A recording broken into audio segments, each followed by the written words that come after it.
నమస్తే రమ్మగారు. నమస్తే జయ. రమ్మగారు మంచి చందమామ కథ ఒకటి. న్యాయమైన విలువ చెప్తాం. ఓకే. బావుందండి. పేరు బాగుంది కదా! నేను కరెక్ట్ పేరే చెప్పా ఈసారి. ఓకే. పూర్వం ఒక బెస్తవాడు, జాలరి వాళ్ళు భార్యాభర్త ఉండేవాళ్ళు. కొంచెం పెద్దవాళ్ళు. ఇతను రోజు చెరువుకెళ్ళి చాలాసేపు ఏదో వాలేసుకొని అన్ని చేపలు తెచ్చుకోవటం. మరి కొన్ని చేపలు అమ్మేసుకొని, ఓ 4 చేపలు వంట చేసుకొని తినేవాళ్ళు. ఏదో బావుంది. బతికేవాళ్ళు. పిల్ల జల్ల లేరు. అయితే ఏమైందట ఒకసారి ఇతను వలేస్తే ఒక్క చేప పడిందట పెద్దది. అయితే ఏంటో తమాషాగా ఉంది. దాని పొట్ట దగ్గర, గొంతు దగ్గరో ఎక్కడో కొంచెం మధ్య భాగం, మరీ మధ్యలో కాకుండా కొంచెం యువతలకి ఉబ్బెత్తుగా ఉండి ఒక తమాషా షేప్‌లో ఉంది. ఉంటే సరే తెచ్చుకున్నాడు. తెచ్చుకుంటే ఏమైంది, ఆ పూట ఇంకేం పడలేదు. డబ్బులొచ్చేందుకు కూడా లేదు. తినడానికి ఏమైనా కావాలి. అయితే వాళ్ళ ఆవిడ ఏమంది, ఆ పొద్దున్నే చెప్పిందట. ఏదైనా కండగల చేప పడితే పట్టుకురా, పులుసు వండుకుందాము. ఎప్పుడు ఏవో వేయించుకుని తింటున్నాము, ఆ గంజిలో నలుచుకుంటున్నాము అని చెప్పింది. ఇది ఇంతుంది. కండగల చేప దొరికింది కదా అని ఇదేమిటో తమాషాగా ఉంది, కొత్త రకం దానిలాగా ఉందని ఇంటికి తీసుకుపోయాడు. తీసుకుపోతే వాళ్ళ ఆవిడ ఏం చేసింది, ఆ చేపని బాగా రుద్ది దాన్ని ఒక మంచి దీని మీద పెట్టి కొయ్యబోయింది. ఏమిటో తెగటం లేదు అని భర్తను కూడా పిలిచింది. ఇద్దరు కలిసి ఓ చిన్న రంపాన్ని అటొకళ్ళు ఇటొకళ్ళు పట్టుకుని ఇది చేసి కట్ చేశారు. చేపను కట్ చేస్తే దాన్ని కట్ చేసిన దగ్గర ఒక అంత గడ్డ లాంటిది కనపడింది లోపల, చేప లోపల. ఏమిటా అని దాని యువతలకి లాగారు. అయితే నొక్కుకుపోయింది దాని లోపల భాగంలో. అందుకే అది అంత బరువున్నది, అసలు పడకూడదు. ఎటాగో పడింది. తీరా చూస్తే అదొక రంగురాయి. ఇది ఏమంది, ఏమయ్యా ఏమయ్యా, మరి చూడిందేదో ఖరీదైన రాయల్లేముంది, ఆ నీళ్ళలో ఎక్కడైనా అది పెద్ద చెరువులోంచి ఇందులోకి వచ్చి పడిందో, ఏ కాలవలోంచో వచ్చి ఇందులోకి వచ్చి పడి ఉంటుంది, ఎక్కడిదో మింగేసింది, ఖరీదైన రాయి, ఏ రాజుగారికో ఇస్తే ఓ 10 రూపాయలు ఇస్తాడు, తెచ్చుకోవచ్చు కదా అన్నది. అంటే ఏమన్నాడు, సరే మరి ఈ పూటకి నీకు కూరొద్దా అన్నాడు. వద్దులే గంజి తాగుదామని ఈ కోసిన చేప ఉంది కదా, దాన్ని ఎత్తి ఉప్పు డబ్బాలో, ఉప్పు జాడీలో పడేసింది. నిలవ ఉంటుందిలే, తర్వాత చూద్దాం, నీది రాయిని కొంచెం శుభ్రం చేసిస్తా, రాజుగారికి పట్టుకెళ్ళివ్వు. రాజుగారికి వింతైన వస్తువులు అవి ఇష్టం మన రాజుకి. 10 రూపాయలైనా ఇవ్వపోతాడా, రూపాయితోటే మనం 2 నెలలు గడపచ్చు, ఆ రోజుల జీవితాలు అవి అన్నది. అనేసరికి సరే బాగానే ఉందిగా, ఆ చేపనెత్తి ఉప్పుజాడీలో పడేశాక ఇతను కాస్త స్నానం చేసి ఏదో కాస్త గంజి తాగి ఆ రాయిని అంతుంది ఒక గుడ్డలో మూట కట్టుకుని దట్టిలో పెట్టుకుని రాజుగారింటికి పోయాడు. అదో పెద్ద కోట. కోట బయట ఒక ద్వారపాలకుడు కనపడితే, అయ్యా రాజుగారిని చూడాలండి, నన్ను లోపలి పోనివ్వండి అని అడిగాడు. అడిగితే అతను అన్నాడు, అట్లా ఎట్టా చూస్తునిస్తానయ్యా, ఎవరిని పెడితే వాళ్ళని లోపలికి వెళ్ళనిస్తామా, పని ఏమిటో చెప్పు అంటే, సరే ఇతనేమన్నాడు, బాబు పొద్దున్న చేపలు పడుతుంటే ఒక పెద్ద చేప దొరికిందండి, చేప పొట్టలో ఒక రాయి ఉంది, రాయి ఏదో విశేషంగా కనపడుతుంది, రాజుగారికి వింత వస్తువులు ఇష్టం కదా, మరి ఇస్తే ఏదైనా 10 రూపాయలు చేతిలో పెడతాడేమో, ఆ రాయి నేనేం చేసుకుంటా, మా ఇంట్లో ఏం చేసుకుంటాం, అందుకని తెచ్చానండి అన్నాడు. అనగానే ఇతను ఏం చేశాడు, ఏది చూపించు అని చూశాడు. చూసి, ఉండు నువ్వు ఇక్కడే, నేను ఇది పట్టుకెళ్ళి రాజుగారికి చూపించొస్తా, ఆయన ఏదైనా ఇస్తే నీకు పట్టుకొచ్చి ఇస్తా, ఎందుకంటే అందరినీ ఈ సమయంలో ప్రవేశపెట్టాం ఓకే. అని చెప్పి, సరే అంటే రాయి ఇచ్చేసి నా బదులు నువ్వు ఇక్కడ ఉండని ఆ ద్వారం దగ్గర ఇతన్ని కూర్చోబెట్టాడు. అది పుచ్చుకొని వెళ్ళిపోయి ఒక వ్యాపారస్తుడికి చూపించాడు. చూపిస్తే వ్యాపారస్తుడు ఏమన్నాడు, 1000 రూపాయలు ఇస్తా అని చెప్పాడు. 1000 ఇస్తాననగానే వీడికి ఆశ పుట్టింది. సరేనండి, ఆ 1000 జేబులో పెట్టుకుని ఆ రాయి ఆయనకి వదిలిపెట్టేసి వచ్చేసాడు. వాడికి అది ఇంకా ఖరీదైందని వ్యాపారస్తుడికి తెలుసు. వీడొక సైనికుడు, నాకు ఒక బెస్తవాడి దగ్గర దొరికింది అని చెప్పాడు. బెస్తవాడి దగ్గర దొరికితే వాడికి ఇచ్చేదేమి ఉండదు, వీడికి మాత్రం ఎందుకు ఇవ్వాలి, ఓ 1000 ఇచ్చి వదిలిచ్చేసుకున్నాడు. వాడేం చేశాడు, 1000 జేబులో పెట్టుకుని ఇంటికెళ్ళి మంచి కొత్త పంచల చాపు ఎవరో పెట్టింది ఉంటే ఆ చాపు పుచ్చుకొచ్చి ఈ బెస్తవాడి చేతిలో పెట్టాడు. రాజుగారికి నచ్చింది, అదేదో బాగుంది కదా చూడ్డానికి, మరి బల మీద పెట్టుకుంటారట, ఇదిగో ఈ పంచల చాప నీకు ఇమ్మన్నారని, అంటే ఓ పంచల చాప అంటే పంచా ఉత్తరీయం, చాప అంటే జత, ఆహా! ఓకే. ఆ పంచల చాప ఎత్తి చేతిలో పెట్టాడు. ఈ బెత్తవాడు అటు ఇటు తిప్పి చూసుకుని, ఇంతైనా ఇచ్చాడు రాజు, సరేలే అని ఆ చాప పుచ్చుకుని ఇంటికి వెళ్ళిపోయాడు. ఒక రోజంతా వల వేస్తే పడింది చేప. సరే చేప వచ్చింది, ఓకే, వెళ్ళిపోయాడు ఇంటికి. వాళ్ళ బతుకులు వాళ్ళు బతుకుంటున్నారు. ఇంతలో ఏమైంది, వ్యాపారస్తుడి చేతిగా రాయి వచ్చింది కదా, దాన్ని బాగా తోమి మెరిపించి చూశాడు, ఇది చాలా పెద్ద వజ్రం అని చెప్పి ఏం చేశాడు, ఆ ఊళ్ళో ఉన్న రత్నాల వర్తకుడి దగ్గరికి తీసుకెళ్ళాడు.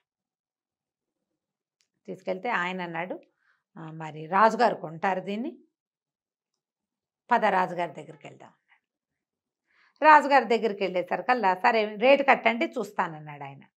చూస్తానంటే రత్నాల వర్తకుడు ఏం చెప్పాడంటే, ప్రభు ఇది ఇతనికి ఎక్కడి నుంచో వచ్చింది, మరి 30,000 ఇవ్వచ్చు దీనికి. వాడు ఇచ్చింది ఎంత, 1000 రూపాయలు. 30,000 ఇవ్వచ్చు అని తీసుకోండి అన్నాడు. 30,000కి తీసుకుంటే ఇది చాలా పెద్దది, దీన్ని ముక్కలు చేస్తే కనీసం ఒక 15-20 వజ్రాభరణాలకి సరిపడా చిన్న వజ్రాలు వస్తాయి, ఇందులో అన్ని ముక్కలు వస్తాయి. బాగుంది. చెప్పేసరికల్లా ఈయన ఏం చేశాడు, సరేనన్నాడు. ఈ రాజుగారికి ఒక అమ్మవారి లలితాదేవి ఉపాసన ఉంది. ఈయన అంతఃపురంలో ఒక పక్కన పెద్ద దేవతా మందిరం ఉంది. ఆయన ఇట్లా ఏదైనా వస్తువు కొనడానికి వచ్చినప్పుడు ఆ వస్తువు తీసుకెళ్ళి ఆవిడ ఎదురుగుండా పెట్టి, ఆవిడ ఎస్ అంటే ఎస్ అని, నో అంటే నో అని చేస్తాడు. ఈయన ఈ రాయి చూస్తే మంచి రంగు వెరిసిపోతుంది, అటు ఇటు తిప్పితే తళుక్కుమంటోంది. సరే ఉండండి, 30,000 కదా, అలాగే కోశాధికారి దగ్గర తీసుకుందరు కానీ నేను చెప్తానని ఆ రాయి పుచ్చుకుని తీసుకెళ్ళి ఆ అమ్మవారి విగ్రహం చేతిలో, ఆవిడ చెయ్యి ఇట్లా ఉంటుంది, ఆ చేతిలో పెట్టాడు. రాయి పడిపోయింది. అంటే నో మళ్ళీ పెట్టాడు, పడిపోయింది. మూడోసారి పెట్టాడు, పడిపోయింది. తీసుకోవట్లా అమ్మవారు. మామూలుగా ఆయనకి తెలుస్తుంది, ఆవిడ నవ్విందనో చూసిందనో కళ్ళు ఆర్పిందనో ఆమె ఒప్పుకుందనో అతను ఇంటర్ప్రెట్ చేసుకుంటాడు అమ్మవారి సౌంజ్ఞని. వస్తువు ఎందుకు ఉంటల్లా, ఒళ్ళో పెడితే ఒళ్ళో నుంచి దొర్లొచ్చేస్తోంది కిందకి. అంటే ఇందులో ఏదో ఒక అన్యాయం జరిగింది, దాన్ని సరిచేయాలనుకుంటోంది అమ్మ. ఈయన మళ్ళీ వెనక్కి వెళ్ళాడు. వ్యాపారస్తుడికి ఏం చెప్పాడంటే, రత్నాల వర్తకుడికి, మీ దగ్గరికి ఇది ఎట్లా వచ్చింది అంటే, మారుబేరానికి వస్తుంది కదా ప్రభు, నాకు ఎవరైనా పట్టుకొస్తారు, మీకు చూపించి ఇంత రేటు కట్టించి నేను కొంత తీసుకుని వాళ్ళకి మిగిలింది ఇస్తాను, అది కదా మా పేరు. సరే నీకు పట్టుకొచ్చిన వాడెవడు అనగానే వ్యాపారస్తుడు బయట కూర్చుని ఉన్నాడు, ఏది 1000 రూపాయలు ఇచ్చినవాడు. అతన్ని పిలిచారు. ఏరా బాబు, నీకు రాయి ఎక్కడి నుంచి దొరికింది, ఎవరు పట్టుకొచ్చారంటే అతను మెమ్మే బెబ్బే అన్నాడు. కానీ తర్వాత మెల్లిగా వాకిట్లో ఈ ద్వారపాలకుడు ఉండే ఒక సైనికుడు, ద్వారపాలకుడు పట్టుకొచ్చి ఇచ్చాడు. అతనికి ఎంత ఇచ్చావంటే 1000 ఇచ్చావు. 30,000 తీసుకోబోతున్నారు ఇక్కడ. వాళ్ళకు 10,000 ఇచ్చినా ఇతనికి 20,000 వస్తుంది. అతను ఇచ్చింది 1000. సరే ఇప్పుడు ఆ సైనికుడు ఎవరు, ఆ సైనికుడి పేరు నాకు తెలియదండి, ఉదయవేళలో అక్కడ ఉంటాడు, 4ంటికి రిలీవ్ అయిపోయేవాడు. అక్కడి నుంచి ఆ టైంలో ఉండే సైనికులందరినీ పిలిచి వ్యాపారస్తుడికి చూపించారు. తన దగ్గరికి వజ్రం తెచ్చిన వాడిని ఆయన గుర్తుపెట్టాడు. వాడిని పట్టుకున్నారు. నువ్వు రాయి ఎక్కడి నుంచి తెచ్చావు అంటే, ఇక రాజుగారి ముందుకు వచ్చాక అబద్ధం ఏం చెప్తాడు, అది చాలా మొహమాటపడి ఒక బెస్తబ్బాయి ఆయన ముసలాయన తీసుకొచ్చి ఇచ్చాడండి, మరి రాజుగారికి ఇస్తానన్నాడు, ఒక జత పంచలు చాపిచ్చి అది నేను తీసుకున్నాను. ఇప్పుడు ఆ బెస్తవాడెవరు, అతను ఎక్కడుంటాడో ఎవ్వరికీ తెలియదు. అక్కడి నుంచి జనం అంతా రోడ్ల మీద పడ్డారు, సైనికులంతా. ఆ రోజు సాయంత్రం ఇక్కడికి వచ్చిన బెస్త అతను గుర్తుపడతారు, ఎవరో నడిచొచ్చారు. అట్లా ఆ జాడలు తీసి ఆ ఊరు చేరారు. ఆ బెస్తాయిని పిలిపించారు. పిలిపిస్తే అతన్ని అడిగారు, నీకు ఫలానా రాజుగారే, నువ్వు ఫలానా ఒక రోజు నువ్వు ఒక రాయి తెచ్చి ఇక్కడ ఇచ్చావా అని. అవునండి, మేము ఒక చేపను పట్టాం, ఆ చేపలో ఉంటే మీకు ఇద్దామని తెచ్చాను, మీరు పంచెలు చాపిచ్చారు, సంతోషంగా వెళ్ళాను ప్రభు, కొత్త పంచెలు కట్టుకుని ఎన్నాళ్ళో అయింది, ఆ ఉత్తరయంతో నేను మా ఆవిడ చిన్న కాలువలో చేపలు పట్టుకుంటున్నాము అని చెప్పాడు. వాళ్ళు అల్ప సంతోషి. చిన్న ఉత్తరయం ఉంటే ఇద్దరు మనుషులు అటొకళ్ళు ఇటొకళ్ళు పట్టుకుని నీళ్ళల్లో ఇట్లా చేసి చిన్న చిన్న చేపలు పడతాయి, ఇంతంతవి. ఉత్తరయం మహా బాగుంది, కొత్త బట్ట కట్టుకుని చాలా కాలమైంది, చాలా సంతోషించారు. నీకు తృప్తి అయిందా అని అడిగాడు ఆయన. తృప్తే ప్రభు, చాలా తృప్తిగా ఉన్నాం అనేసరికల్లా ఆయనకి నవ్వొచ్చింది. 30,000 వరహాలు ఖరీదు చేసే వస్తువుకి బదులుగా ఒక పంచెలు చాపెళ్ళినా సంతోషించారు. అయితే నువ్వే పట్టుకున్నావన్న సాక్ష్యం నీ దగ్గర ఉందా అంటే, ఉండటానికి ఏముంది, వాళ్ళ కోసిన చేప మా ఇంట్లోనే ఉంది, నేను ఉప్పు జాడీలో వేశానంటే సరే తీసుకురమ్మన్నారు. భటులు ఆగమేఘాల మీద పోయి వాళ్ళు ఉప్పు జాడీ పుచ్చుకొచ్చారు. అందులో చేప ముక్కలు తీస్తే దాని లోపల ఇట్లా గొయ్యలేము, దాని పొట్టలో ఈ వజ్రం కరెక్ట్గా అందులో కూర్చుంది. ఇట్లా దొరికింది, నేను ఇట్లా కోసాను అని చెప్పాడు. సరే రాజుగారు సంతోషించి అతని జీవితానికి సరిపడా వేటాడకుండానే భోజనానికి సరిపోయేంత డబ్బిచ్చి పంపించారు. తర్వాత అతన్ని కుర్రవాడిని ముసలివాడిని మోసం చేసిన సైనికుడికి 10 కొరడా దెబ్బలు ఇచ్చారు. వ్యాపారస్తుడికి ఏమి ఇవ్వాల.